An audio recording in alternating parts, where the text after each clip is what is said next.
her sisters were ruined. The commune's projection team came again.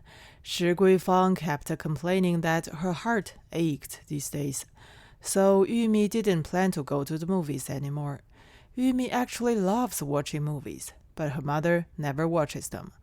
At that time, Yumi was still murmuring in her heart, why do people not even want to watch movies when they are old? Now Yumi finally understands that her mother doesn't want to go to crowded places. Besides, the movie is really fake. So many people live together in a piece of white cloth. It's just a piece of white cloth. Does it know what warmth is and what cold is? When she thought about it, Yumi also felt that she had reached her age. But she felt that her heart was also cold. Once her heart becomes cold, her age will naturally grow older. This is how people grow up again and again, and this is how the heart dies again and again. This has nothing to do with the years. Just after dinner, Yu Xiu stole a handful of sunflower seeds and wanted to go out early, but Yumi stopped her. There's a reason why Yumi wouldn't let Yu Xiu go out so early. In the past, Yu Xiu would have to fight for the spot for watching the movies. Before the big white cloth would put up, Yu Xiu carried the bench and grabbed the best seat in front of the projector. Every time Yu Xiu could seize territory, it was certainly not Yu Xiu's ability. In the final analysis, it was the people who let her go. Now Yu Xiu is obviously too ignorant to expect anyone to let her go, and it might lead to another round of talk. Yumi is not afraid of arguing, but given the current situation, it is better to do less than to do more. Yumi must stop her, to avoid being uncomfortable. Yu Xiu didn't listen to Yumi, but she said something. Aren't you annoying? Can you see if I have a bench?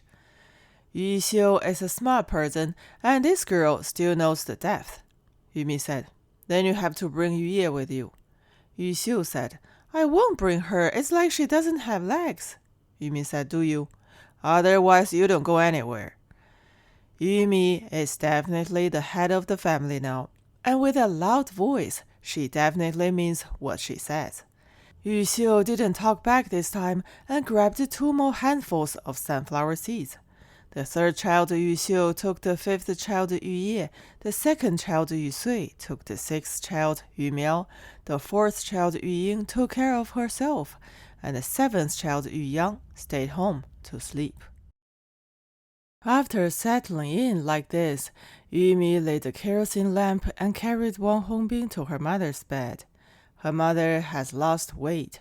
However, this thinness is not reflected in the size of her face, but in the wrinkles on her face. The wrinkles on Shi Guifang's face hang one by one, showing the pattern of water flowing downwards. In a word, it looks like crying and mourning. Yumi brought the newly fried sunflower seeds to her mother, and Shi Guifang said, Yumi, don't fry them anymore. Yumi said, why?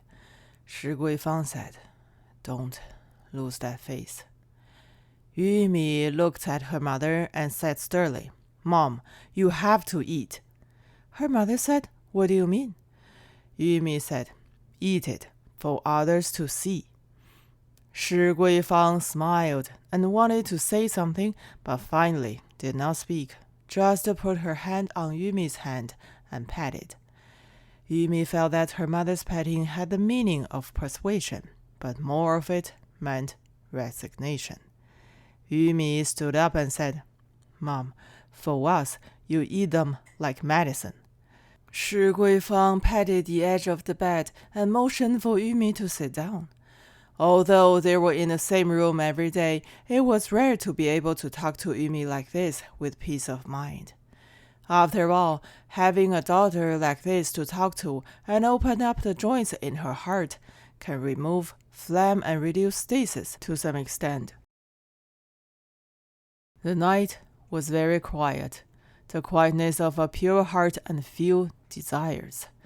After listening for a while, Shi Guifang could hear the quietness of lonely kids and a mother. Wang Hongbing had fallen asleep and is very well behaved in Yumi's arms. Shi Guifang took him and looked at him for a long time. He seemed to be sleeping peacefully and looked careless. Shi Guifang raised her head and looked at Yumi again. The wick illuminated half of Yumi's face. The side of half of Yumi's face was particularly charming with the illumination of the oil lamp, but the other half of her face fell into darkness, causing Yumi's expression to lose its integrity and become bottomless invisible.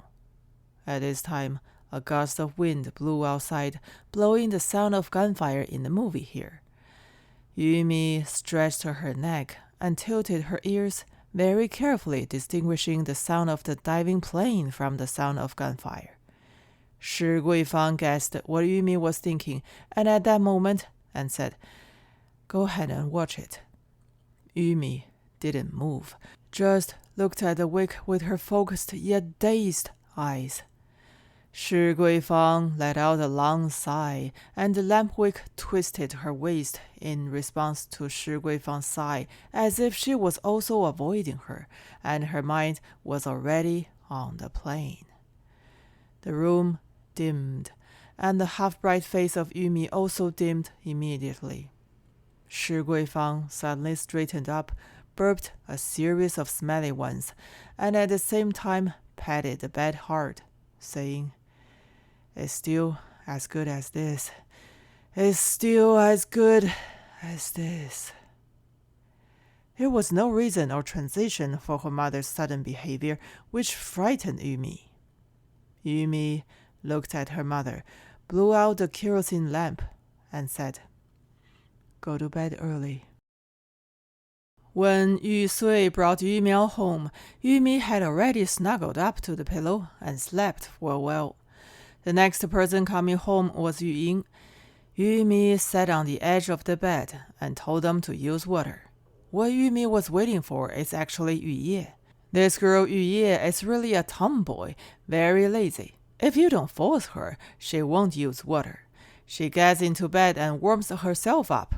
Her feet stink like hell and her body is urinary. Yu Ye sleeps with Yumi. Besides Yumi, who would be willing to wrap up a quilt with Yu Ye's stinky feet? The movie has ended, and Yu Ye hasn't come back yet. It must be Yu Xiu dragging Yu Ye playing outside.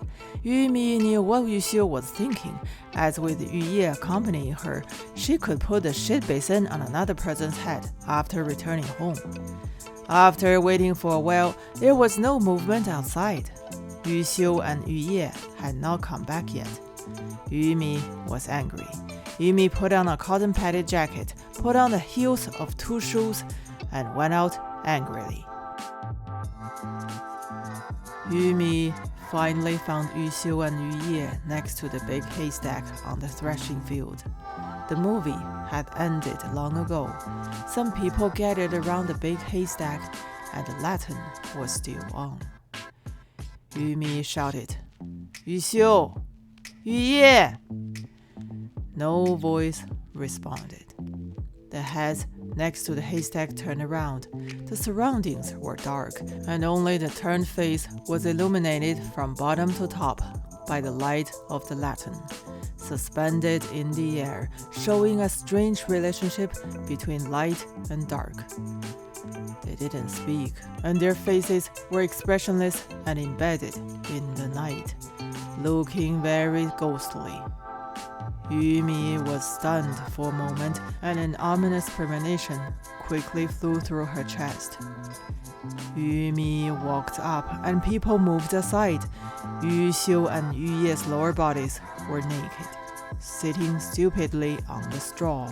Yu Xiu and Yu Ye's bodies were covered with grass clippings, which were covered all over with hair, teeth gaps, and corners of mouth.